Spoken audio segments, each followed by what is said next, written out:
Hi guys, இன்னைக்கு நம்ம பார்க்க போகிற ட்ராமாவை பற்றி சொல்லணும்னா ஒரு 100% என்டர்டைன்மெண்ட் ட்ராமா தான். அது என்னடா அப்படி 100%ன்னு கேட்டிங்கன்னா இதோட ஒன்லைனர் சொல்கிறேன், இன்ட்ரெஸ்டிங்காக இருக்கும் கேளுங்க. நம்ம ஹீரோயின் சிங்கிளாக சுற்றிக்கிட்டு இருக்க அவளுக்கு கையில் ஒரு ஆயுதம் கிடைக்குது. அந்த ஆயுதத்தை வச்சு அவள் பார்த்தீங்கன்னா பசங்களை டேட் பண்ணிக்கலாம். ஆனால் அங்கே தான் ஒரு ட்விஸ்ட்டு. அவள் டேட் பண்ணுற பசங்கள்லாம் ரியல் பசங்க இல்லை, ரியல் பசங்கள். அந்த கேரக்டர்ஸ் இந்த கேரக்டர்ஸ்னு இமேஜினரி கேரக்டர்ஸ் இருக்குல்ல, ஏஐ, அதை வச்சு அவள் எப்படி வேணாலும் டீல் பண்ணிக்கலாம். ஆனால் பாவம் அந்த ஏஐயே பார்த்தீங்கன்னா ஒன்றுக்கு ஒன்று சலிக்காமல் போட்டி போடாமல் அப்படியே எல்லாம் பக்காவான பெட்டராக வந்திருக்கு. எல்லா சிங்கிள்ஸும் இருந்தீங்கன்னா கண்டிப்பாக ஃபீல் பண்ணுவீங்க நமக்கு ஒரு பாய் ஃப்ரெண்ட் இல்லையன்ட்டு. கமிட்டடாக இருந்தீங்கன்னா நம்ம பாய் ஃப்ரெண்ட் இப்படி இல்லையேன்னு நீங்கள் ஃபீல் பண்ணுவீங்க. அந்த மாதிரி ஒன்றுக்கு ஒன்று சலிச்சுதான் இல்லாமல் போயிட்டு இருக்கும்போது ஹீரோயின் அதுலேருந்து எதை சூஸ் பண்ணுனா கடைசியில் அவளுக்கு ரியலாக பாய் ஃப்ரெண்டு கிடைச்சாங்களா இல்லை ரியல் பாய் ஃப்ரெண்ட் கூட செட்டில் ஆனா என்னதான் ஆச்சு அப்படின்ட்டு ரொம்பவே ரொமான்டிக்காக காமெடியாக அப்படியே பக்காவாக சொல்லியிருப்பான். சரி வாங்க டைம் வேஸ்ட் பண்ணாமல் சூப்பரான ட்ராமாக்குள்ளே போகலாம். எபிசோடோட ஸ்டார்டிங்லேயே பார்த்தீங்கன்னா நல்லா மின்னல் மாதிரி பரபரப்பாக எங்கிட்டு இருக்க ஒரு சிட்டியை தான் காட்டுறாங்க. அங்கே ஒரு பொண்ணு சோர்ந்து போய் வரா பார்த்தீங்களா, இவ தான் நம்மளோட ஹீரோயின். அப்படியே டயர்டாகி நான் வீட்டுக்கு வந்துட்டோன்னே ஃபுல்லாக ஏஐ செட்டப் போல் அந்த சிரி இருக்குல்ல, அதுதான் லைட் எல்லாம் இருந்தோடனே நம்ம ஹீரோயினுக்கு அவ்வளோ சந்தோஷம் வீட்டுக்கு வந்துட்டுன்ட்டு. நம்ம ஹீரோயின் மிரியாவை பற்றி சொல்லணும்னா ரொம்பவே பரபரப்பான பொண்ணு. இந்த காமிக் கம்பெனி எல்லாம் இருக்குல்ல, அதில் தான் அவள் வேலை பார்த்துக்கிட்டு இருக்கா. பட் சாட்டர்டே மார்னிங் சண்டே ஈவினிங்ட்டு எல்லா நேரமும் வேலையிலேயே சுற்றிட்டு இருப்பா. முக்கியமான விஷயம் டைம் வேஸ்ட் பண்ணுறது நம்ம ஹீரோயினுக்கு ரொம்பவே பிடிக்காது. அவள் உண்டு அவள் வேலையை உண்டுட்டு எப்போ பார்த்தாலும் அவள் உண்டு அவள் வேலையை உண்டுட்டு அதையவே பார்த்துட்டு இருக்கக்கூடிய டைப்பு. பாத்ரூமில் கூட பார்த்தீங்கன்னா டைம் வேஸ்ட் பண்ணாமல் குடிக்கிறது ஒரு பக்கம் குளிக்கிறது ஒரு பக்கம்னு சுற்றிக்கிட்டு இருக்கா. இப்படிப்பட்ட டைம் வேஸ்ட் பண்ணாத சிகரம் தான் நம்ம ஹீரோயின். அவன் நிம்மதியாக தூங்கிட்டு காலையில் ஆஃபீஸ் அப்படியே வழக்கம் போல் பரபரப்பாக ஸ்டார்ட் ஆகிடுச்சு. எப்போவுமே அதே ரயில்வே ஸ்டேஷனில் எப்போவுமே காதில் கேட்குற அதே ஹெட்ஃபோனை கேட்டுட்டு போயிட்டுருக்கா. போயிட்டு இருக்கும்போது நம்ம ஹீரோயினுக்கு கண்ணு முன்னாலே பார்த்தீங்கன்னா டக்குன்னு குளிர்ச்சியான பீச்சில் இருக்கிற மாதிரி வருது. நம்ம ஹீரோயினுக்கு அப்படியே சந்தோஷம் தாங்கலை. ஆஹா, வாழ்க்கைனா இதல்லவா, இதைத்தானே நான் எதிர்பார்த்துட்டு இருந்தேன்ட்டு. ஒரு பக்கம் திரும்பினா பீச், இன்னொரு பக்கம் கப்பல்ஸ்ன்ட்டு எல்லாம் கூட ஜாலியாக பேசிட்டு இருக்க. இதல்லவா வாழ்க்கை, இதுக்கு தானே வாழ்ந்துட்டு இருந்துட்டு அவ்வளோ சந்தோஷம். ஆனால் நம்ம பிள்ளையோட கனவு அவ்வளோ சீக்கிரம் நிறவில் போல டக்குன்ட்டு கண்ணை முழிச்சு பார்க்குறா. அவள் ரியாலிட்டியில் வந்துட்டு இருக்கா. பக்கத்தில் ஒரு பையன் க்யூட்டாக உட்காந்து சிரிச்சுக்கிட்டு இருக்கா, இவ்வளோ சிரிச்சுக்கிட்டு இருக்கா. பட் அந்த பையன் போகும்போது தான் பக்கத்தில் இருக்க ஆன்ட்டி சொல்கிறாங்க, உங்களோட கையில் ஏதோ ஒட்டி இருக்குன்ட்டு. அவன் பார்த்தீங்கன்னா அவன் சாப்பிட்ற சாக்லேட்டை ஃபுல்லாமே இவளோட ட்ரெஸ்ஸில் தொடச்சி விட்டுட்டான். டேய் பக்கி பையலே அப்படின்ட்டு இவ பார்த்தீங்கன்னா ஆஃபீஸ் இங்கே ஏறினதுலேருந்து இறங்குற வரைக்கும் ஃபுல்லாக தொடச்சிக்கிட்டே இருக்கா. இதோ லிஃப்ட்டில் ஒரு ஆள் நின்றுட்டு இருந்தார்ல, இவர் தான் பார்க்கு. நம்ம ஹீரோயின் தெரிஞ்சவள் போல் குட் மார்னிங்னு சொல்லிட்டு இருக்க. குட் மார்னிங், நீங்கள் அப்படியே இருந்து தேய்ச்சிக்கிட்டே இருக்கீங்க போல, இன்னும் தீந்த பாடு இல்லைன்ட்டு அந்த ஆள் கேட்டுருக்க. தெரியுதுலடா அப்புறம் எதுக்குடா கேட்குறேன்ட்டு ஹீரோயினுக்கு கடுப்பாயிடுச்சு. கரெக்டாக அவர் முன்னாடி போக ஏதோ ஓட்டப்பந்தயம் வச்ச மாதிரி அவரை முந்திட்டு இவ போயிட்டு இருக்கா. இவ காடை போட்டோன்னே இவர் பார்த்தீங்கன்னா இவளை முந்திட்டு போக ரெண்டு பேரும் அலும்பு மாறி மாறி பண்ணிக்கிட்டு இருக்காங்க. அங்கே போன உடனே பார்த்தீங்கன்னா எல்லாரும் நம்ம ஹீரோயினை சூப்பர் சூப்பர் கங்க்ராச்சுலேஷன்ட்டு அப்படியே பாராட்டிக்கிட்டு இருக்காங்க. என்னடா அதுன்னு பார்த்தா ஹீரோயினுக்கு இல்லை, பின்னாடி வந்த பார்க்குக்கு அவரோட வெப்டோன் இருக்குல்ல, அதுதான் பார்த்தீங்கன்னா இப்போ நம்பர் 1 சீரியஸாக கலக்கிக்கிட்டு இருக்காமா. அதனால ஃபுல்லாக பாராட்டு மலையை பொழிஞ்சுக்கிட்டு இருக்க. ஹீரோயின்கெல்லாம் உள்ள வயிறு எரிஞ்சுக்கிட்டு இருக்கு. பட் மீறே வெளியே காட்டிக்கல. சரி பார்க்க தான் நான் வாங்கிட்டு போகிறான், நான்லாம் பெருசாக எடுத்துக்க மாட்டேன் பட்டு கேஷுவலாக இருக்கா. அங்கே இவங்க டீம்லேயே ஒரு பொண்ணு பார்த்தனா, சே பார்க்க எவ்வளோ புத்திசாலி இல்லைன்ட்டு அவளுக்கு வளைஞ்சிக்கிட்டு இருக்காங்க. இப்போலாம் இவரோட வெப்டோன் தான் டாப்பில் போயிட்டு இருக்கு, அதை பற்றி உங்களுக்கு தெரியுமா அப்படின்ட்டு எல்லாருமே அந்த பார்க்க இருக்கார்ல அவரோட இதை பற்றி புகழ்ந்து பேசிக்கிட்டு இருக்க. சே எவ்வளோ ஹேண்ட்ஸமாக இருக்காளன்ட்டு அதுக்கு ஒரு பொண்ணு ஃபேனே ஆகிட்டா. இப்படியே போயிட்டு இருந்தா எல்லா பொண்ணுங்களும் அவர் பின்னாடி தான் சுற்றிட்டு இருப்பாங்கன்ட்டு அந்த பொண்ணு பேசிட்டு இருக்க. இன்ட்டி உங்களுக்கெல்லாம் ரசனையே இல்லையாங்கிற மாதிரி ஹீரோயின் பார்த்துக்கிட்டு இருக்கா. கொஞ்சமாச்சு ரசனையை தேடுங்கடின்னு இருக்க. அந்த பொண்ணுங்களாம் விழுந்ததாங்கிற மாதிரி பார்க்க பின்னாடி சுற்றிட்டு இருக்காங்க. ஆஃபீஸ்லலாம் பிரேக்கப் பண்ணிட்டா ரொம்ப சிரமமா, நாளை மினி மூஞ்சில் முழிக்க வேண்டான்னு இருக்க. அந்த பொண்ணு நான் டேட்லாம் பண்ண மாட்டேன்னு சொல்லிட்டு இருக்க. அப்போ நீ என்ன வேணாலும் பண்ணிக்கோ அப்படின்ட்டு ஹீரோயினுக்கு மூஞ்சியே மாறிடுது. அப்போ கரெக்டாக பார்த்தீங்கன்னா அவன் மெசேஜ் அனுப்பியிருக்கான். நம்ம ஹீரோயின் ஏதோ அசைன்மெண்ட் பண்ணியிருப்பா போல, அதில் 7லேருந்து 8 வரைக்கும் ஃபுல்லாமே குறையா சொல்லி அனுப்பிச்சிருக்கான். இது எல்லாத்தையுமே மாற்றுங்க, அப்புறம் மற்றபடி உங்களோட இதெல்லாம் பர்ஃபெக்ட்டுன்ட்டு கிட்டத்தட்ட ஃபுல் டாக்குமெண்ட்டையும் மாற்ற சொல்லிடுறேன். ஹீரோயினுக்கு நான் பைத்தியம் பிடிச்ச மாதிரி யாரா இவன் இருக்கு. பட் அவனும் பார்த்தீங்கன்னா பார்க்க நம்ம ஹீரோயின் மாதிரி தான், என்ன நடந்தாலும் கண்டுக்கவே மாட்டான். எக்ஸாம்பிள் இங்கே ஒரு எம்ப்ளாயி வந்து கத்திக்கிட்டு இருக்காரு, என்னன்னா பாஸ் அவரை ஓவரா திட்டார் போல, நான் வேலையே வேண்டாம் வேலையை விட்டுட்டு போயிட்டு இருக்கேன் அப்படின்ட்டு. எல்லா பையனும் வேலையை பிறந்துட்டு பார்த்துக்கிட்டு இருக்கானுங்க. ஆனால் நம்ம பார்க்க மட்டும் பார்த்தீங்கன்னா அவர் உண்டு அவர் வேலை உண்டுன்னு இருக்காரு.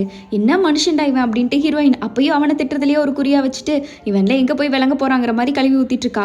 அப்போ ஹீரோயினுக்கு பார்த்தீங்கன்னா இன்னைக்கு மீட் பண்ணணும் அப்படின்ட்டு யாரோ ஃப்ரெண்டு மெசேஜ் பண்ணியிருக்காங்க. அது நம்ம ஹீரோயினோட க்ளோஸ் ஃப்ரெண்டு போல. அவள் வந்த உடனே ஜூனு என்னடி சில நாள் கழிச்சு பார்க்கணும்னு கூப்பிட்டுருக்க அப்படின்னு கேட்டுட்டு இருக்க. ஆமாம் உனக்கு தெரியல நம்மளோட கொலிக்கோட வெட்டிங் வருது அப்படின்ட்டு, அதனால நம்ம ஸ்கூல் ஃப்ரெண்டாக இருந்தாலும் நல்லா பக்காவாக ட்ரெஸ் ஆகிட்டு போனோம் புரியுதா. அதுலேயும் முக்கியமாக நீ என்னதான் இருந்தாலும் உன் கல்யாணத்துக்கு உன் எக்ஸெல்லாம் வருவான்ல, அவன் முன்னாடி ஜொலிக்க வேண்டாம். அதனால நான் என்ன ட்ரெஸ் எடுத்து கொடுக்குறனோ அதை நீ போட்டுக்கோ. எப்படியும் நீ தான் அங்கே கலக்கலாக இருக்கணும் தெரியுமா, உன்னோட சிங்கிள் லைஃப் அப்படியே சூப்பராக போதுன்ட்டு எல்லாத்துக்கும் காட்டணும் தெரியுமா அப்படின்ட்டு ஃப்ரெண்டு நம்ம ஹீரோயினை விட முன்னாடி நின்று எல்லாத்துக்கிட்டே இவன் நல்லா இருக்கணும்னு காமிச்சிட்டு இருக்க. ஹீரோயினுக்கு அதில் இன்ட்ரெஸ்டே இல்லை, அதான் ரொம்ப நாள் ஆச்சு பிரேக்கப் பண்ணி, அப்புறம் என்னன்னு இருக்க, அதெல்லாம் இல்லை நீ நல்லா இருக்கணும்டி போய் போட்டு வா அப்படின்ட்டு ஹீரோயின்ட்ட கொடுக்குறா. ஆனால் ஹீரோயின் பார்த்தீங்கன்னா நான் எதுக்குடா அந்த கல்யாணத்துக்கெல்லாம் போகணுங்கிற மாதிரி ரொம்ப சோர்வாகவே மூஞ்ச வச்சுட்டு சுற்றிக்கிட்டு இருக்கா. அடுத்து சாப்பிட போகலான்னு 2 பேர் உட்காந்து சாப்பிட்டு இருக்கும்போது தான் நம்ம ஹீரோயின் அப்படியே டயர்டாக பேசிகிட்டு இருக்க. என்னதான் இருந்தாலும் உன்னோட லைஃப் பாவம் இல்லை அப்படின்ட்டு ஃப்ரெண்டு அப்படியே போட்டு வாங்கிட்டு இருக்கா. நம்ம ஹீரோயின் பார்த்தீங்கன்னா எனக்கு என்ன, எனக்கு சூப்பரான வேலை செமையாக நான் ஒர்க் பண்ணிக்கிட்டு இருக்கேன் தெரியுமா அப்படின்ட்டு இருக்க. எப்படியோ பாய் ஃப்ரெண்டில் நீ ஃபீல் பண்ணியிருக்கியா இல்லையா அப்படின்ட்டு ஹீரோயின்கிட்ட கேட்டுக்கிட்டு இருக்கா. அப்பெல்லாம் இல்லையே, பசங்க இருந்தானுங்கன்னா அவனுங்களுக்கே நம்ம டைம் வேஸ்ட் பண்ணணும், ஆனால் நான் இப்போ என்னோட ஒர்க்கில் எப்படி கான்சன்ட்ரேட் பண்ணுற தெரியுமா அப்படின்ட்டு இருக்க. போய் சொல்லாதடி, பேசாமல் நீ உன்ன மாதிரியே இருக்கிறவங்கள டேட் பண்ணு, எப்படியோ உனக்கு எந்த பிரச்சனையும் இருக்காது, அவங்கள உன்னை புரிஞ்சு பார்க்கலன்னு இருக்க. ஹீரோயினுக்கு இவ்வளோ மாதிரி இருக்கிற ஒரே ஆள்னோடனே பார்க் இருக்கார்ல, அவர் தான் பார்த்தீங்கன்னா ஞாபகத்துக்கு வராரு. ஏன்னா அவர் உண்டு, அவர் வேலையை உண்டுன்னு இருப்பார்ல. ஆனால் அந்த கற்பனையை கூட நம்ம ஹீரோயினால ஏற்றுக்க முடியல. ஐயாச்சி கம்மனு, அதுக்கு நான் தனியாகவே வாழ்ந்து சன்னியாவே செத்து போயிடுவேன் அப்படின்ட்டு இருக்க. ஃப்ரெண்டுக்கு எல்லாம் சிரிப்பு வந்துடுது. அவள் உட்காந்து சிரிச்சிட்டு இருக்கா. வழக்கம் போல் நைட்டு தண்ணியை போட்டு வீட்டுக்கு சோர்வையாக வர நம்ம ஹீரோயின் நான் வந்துட்டேன் உடனே வழக்கம் போல் அந்த இருக்குல்ல லைட் ஆன் பண்ணி விட்டுட்டு இருக்க. என்னடா இது தனிமை கொடூரமாக இருக்கேன்ட்டு ஹீரோயின் பார்த்தீங்கன்னா ட்ரெஸ் வாங்கிட்டு வந்திருப்பாள், அதை பிடிச்சி கட்டி பிடிச்சி அழுதுகிட்டு இருக்கா. இதைத்தான் நான் போட்டு போகிறேன், என் எக்ஸு முன்னாடி பில்ட்டை போட போகிறேன் அப்படின்ட்டு ஹீரோயின் அப்படியே அதே போதையிலேயே படுத்து தூங்கிட்டு இருக்க. அடுத்த நாள் ஆஃபீஸை காட்டுறாங்க. ஆஃபீஸே பரபரன்னு இருக்கு. அதுலேயும் குறிப்பாக பார்த்தீங்கன்னா நம்ம ஹீரோயினை பற்றி தான் பேசிக்கிட்டு இருக்காங்க. அவளுக்கு மட்டும் தெரிஞ்சா என்ன பண்ண போறான்னு தெரியலையே, பாவம் அவள் இப்போதான் கொஞ்சம் நிம்மதியாக இருக்கா, அதுக்குள்ளே இப்படியெல்லாம் நடந்துருச்சு அப்படின்ட்டு. ஆனால் நம்ம ஹீரோயின் இவங்க 2 பேர் பேசிட்டு வந்துட்டு இருக்கும்போதே தெரியுது ஏதோ ஒன்று நடக்குதுன்ட்டு. ஏன் யார் செத்து போயிட்டா, எதுக்கெல்லாம் எப்படி பார்த்துட்டு இருக்கீங்கும் போது தான் உன்னை அந்த மாதிரி மேனேஜர் கூப்பிட்டுருக்காருங்கிற மாதிரி இன்ஃபர்மேஷன் வருது. இன்னொரு பக்கம் பார்க் இருக்காருல்ல, அவரும் பார்த்தீங்கன்னா ஏதோ வேலை செஞ்சுக்கிட்டு இருக்காங்க. அவருக்கும் அதே இன்ஃபர்மேஷன் போல எல்லாம் பார்க்க பார்த்து கை காமிச்சிட்டு இருக்கா. ஹீரோயினுக்கு புரியுது ஏதோ பிளாட் பண்ணிட்டாங்கன்ட்டு. இந்த சின்னோட ப்ராஜெக்ட் வருது அடுத்து, பட் அதுக்கு யார் ஹெல்ப்பராக போடுறாங்க தெரியுமா அப்படிங்கும்போது ஹீரோயினோட மூஞ்சியெல்லாம் மாறிடுச்சு. மறுபடியும் என்ன மட்டும் போட்டுறாதீங்கடாங்கிற மாதிரி அவங்க ஓனர் கூப்பிட்டாங்களா, சரி என்ன எதுன்னு போய் பேசிடலான்ட்டு அவளும் உட்காந்து என்னென்ன பேசலாமோ யோசிச்சுட்டு இருக்கா. ஏன்னா நம்ம ஹீரோயினுக்கு ஒரே ஒரு சின்ன ஃப்ளாஷ்பேக் தான் வருது. அந்த சின்னக்கிட்ட ப்ராஜெக்ட் வாங்குறதுக்குள்ளே பார்த்தீங்கன்னா எனக்கு தயவு செஞ்சு டெட்லைன் முடிய போது கொடுங்க, இல்லைன்னா என்ன வேலை விட்டு தூக்கிடுவாங்கன்னு கெஞ்சி கதறி வாங்கிக்கிட்டு இருக்கணும். போன டைம் தான் அவ்வளோ வேலை வாங்கி முடிச்சேன், மறுபடியுமா என்னால் முடியாதுடா அப்படின்ட்டு. இப்போ அந்த சின்ன என்ன ப்ராஜெக்டில் கரண்ட்டாக ஒர்க் பண்ணிக்கிட்டு இருக்காங்களோ அதோட ட்ராக்கை தான் நம்ம ஹீரோயின் பார்த்துக்கிட்டு இருக்கா. அதோட ஆன்லைன் கமெண்ட் எல்லாம் படிச்சுட்டு நம்ம ஹீரோயின் தூங்குறா. ஆனால் பாவம் இவளால் நிம்மதியாக தூங்க கூட முடியல. அவளுக்கு அந்த சின்னோட நினைப்பே ஓடிக்கிட்டு இருக்கு. பத்தாவதுக்கு அவள் வேற கால் பண்ண ஆரம்பிச்சிட்டால மறுபடியும் இனி நான் எனக்கு கடவுளாலேயே காப்பாற்ற முடியாதுன்ட்டு ஹீரோயின் பார்த்தீங்கன்னா கதறிக்கிட்டே ஃபோன் எடுத்து பேசிட்டு இருக்கா. அவள் பார்த்தீங்கன்னா என்னோட ஆன்லைன் புக் கமெண்ட் எல்லாம் பார்த்தியா, என்னை எப்படி கதறி அடிச்சிருக்காங்க பாரு அப்படின்ட்டு நைட்டு 12 மணிக்கு கூப்பிட்டு ஊழே விட்டுட்டு இருக்கிறா. நீங்கள் எதுக்கும் ஃபீல் பண்ணாதீங்கன்ட்டு ஹீரோயின் கட்டு பண்ண முடியல, ஒன்றும் பண்ண முடியல. அப்படி இன்பதிர்ச்சியில் காலையில் உட்காந்து யோசிச்சுக்கிட்டு இருக்கா. எப்படியோ இந்த டைம் ப்ராஜெக்டே தேவையில்லைன்ட்டு நான் போய் மேனேஜர்கிட்ட பேச போகிறேன்ட்டு மாஸ்க் கட்டிட்டு ஐஸ் வைக்கிறதுக்கு பிஸ்கெட் எல்லாம் வாங்கிட்டு போகிறா.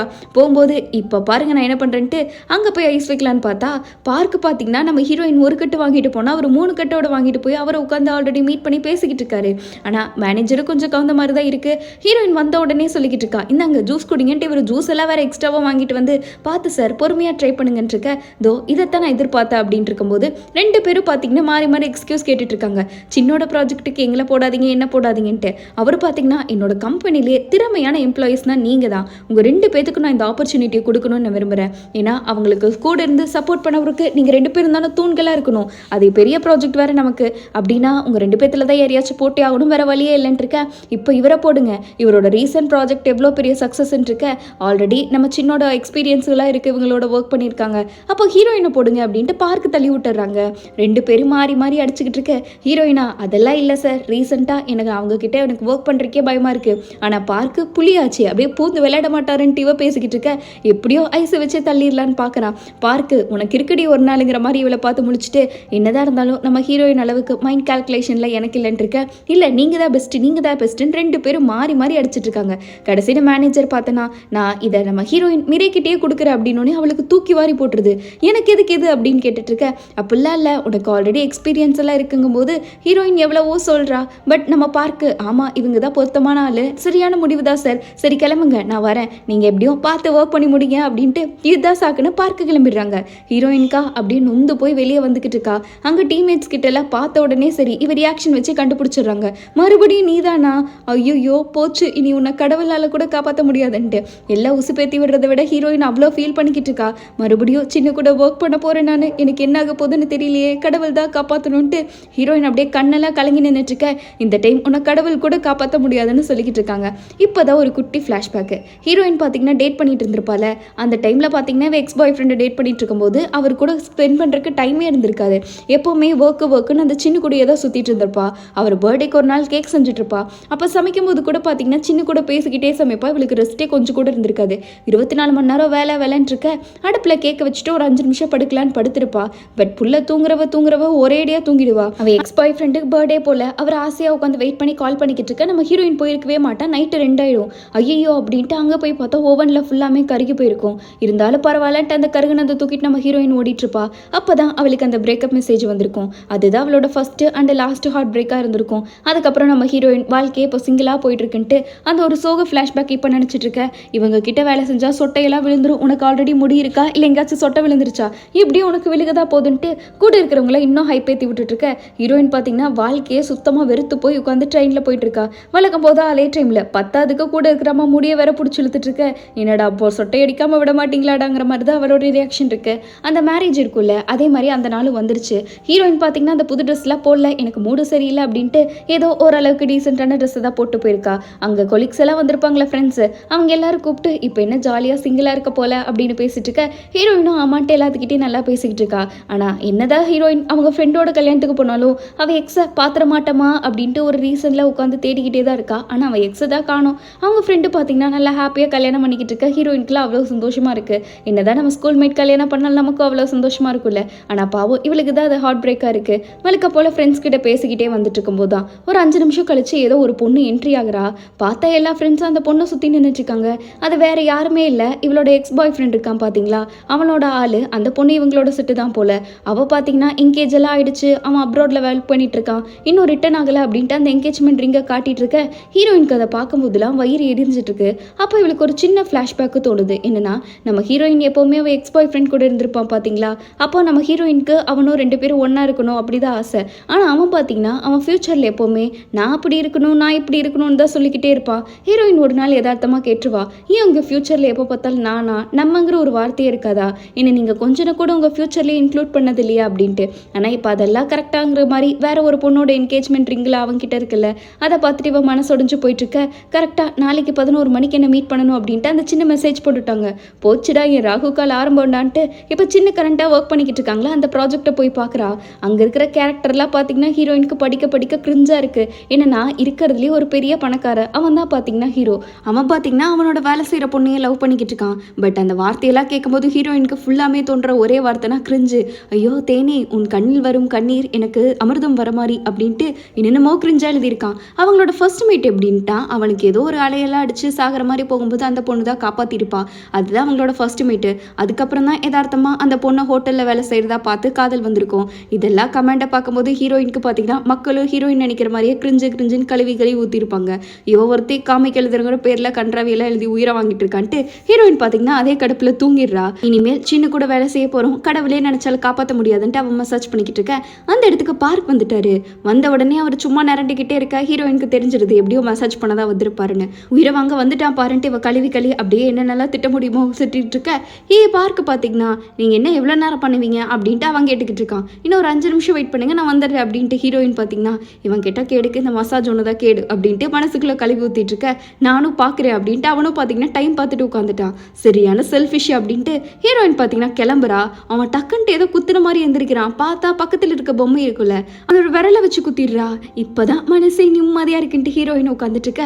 அங்கே பார்க்க பார்த்தீங்கன்னா கடுப்பில் கத்திக்கிட்டு இருக்கன்ட்டு அதோட இந்த எபிசோட காமெடியாக முடிக்கிறாங்க. எப்படி கைஸ் செகண்ட் எபிசோட்லாம் பார்த்தீங்கன்னா நீங்கள் கொஞ்சம் கூட எதிர்பார்க்காத அளவுக்கு ஒரு பக்காவான ட்ராமா கைஸ். நான் சீரியஸாக சொல்கிறேன், என்டர்டைன்மெண்ட்டுக்கு பஞ்சமே இருக்காது.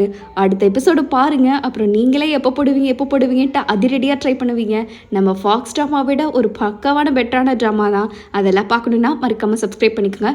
வீடியோ பிடிச்சிருக்கா இல்லையா அப்படின்னு மறக்காமல் கமெண்ட்ல அழகாக சொல்லிட்டு போங்க. அடுத்து ஒரு பக்காவான வீடியோவில் வழக்கம் போல் மீட் பண்ணலாம். அது வரைக்கும் பாய் ஸ்வீட்டீஸ்.